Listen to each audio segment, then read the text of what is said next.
খেজুরে আলা পছন্দ নয়, কিন্তু এই শীতকালে খেজুরের গুড়কে কিভাবে মিস করি। তো ব্রেকফাস্টটা তো খেজুরের গুড়, রুটি, গাজরের হালুয়ার কলা দিয়ে জমে গেছিলো। এরপরে দুপুরে রান্না করছি আজকে বাঙালির গাছপাটা। তো প্রথমে সর্ষে তেল গরম করে চিংড়ি মাছটাকে ভেজে নিলাম, তারপরে আলু পেঁয়াজটাকেও লাল করে ভেজে নিলাম, তেজপাতা ফোড়নে দিয়েছিলাম, আর আদা, রসুন, কাঁচা লঙ্কা, শুকনো লঙ্কা, জিরে, ধনে বেটে নিয়েছিলাম। আর ওই বেসিক মশলা হলুদ গুঁড়ো আর লঙ্কা গুঁড়ো দিয়ে পরিমাণ মতো নুন মিষ্টি দিয়ে খুব ভালো করে কষিয়ে নিলাম।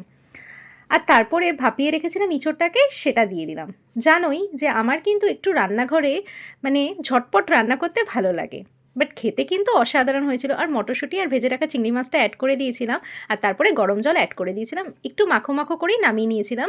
খেতে জাস্ট ফাটাফাটি হয়েছিল। আর নামানোর পর একটু ঘি অ্যাড করে দিয়েছিলাম। গরম মশলাটা আমি অ্যাভয়েড করি, বাট ওই যে বললাম খেতে দারুণ হয়েছিল। আর কি করে এই বাটাবুটি তো আমি ভীষণই, আমার বরাবরই ফেভারিট, কি করে ধনে পাতা বাটাটা মিস করি এই শীতকালে বলো তো। তো সিম্পল মেনু ছিল, সঙ্গে টক দই আর বেগুন ভাজাও ছিল।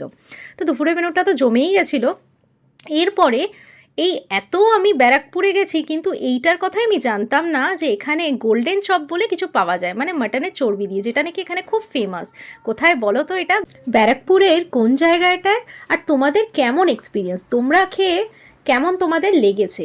আমার তো জাস্ট ফাটাফাটি এক কথায় লেগেছে। আর সাইজটাও বেশ ভালো, আর খেতে সিরিয়াসলি, মানে এটার কেন এখানে মানে ডিমান্ড হবে না? অবভিয়াসলি এটা ডিমান্ড হতেই হবে, মানে লাইন পড়ে যায় রীতিমতন। যাই হোক, আমার কিন্তু সন্ধেবেলা গরম গরম চায়ের সাথে টাটা জমে গেছিলো। আর একটা লোভনীয় জিনিসও তো এনেছিল বর, সেটাই শীতকালে কী করে মিস করি, সেটাও কিন্তু ব্যারাকপুরের একটা ফেমাস জায়গা থেকে এনেছিল। ভীষণই ভালো খেয়েছিলাম। সো ভিডিও ভালো লাগলে লাইক শেয়ার সাবস্ক্রাইব করে পাশে থেকো।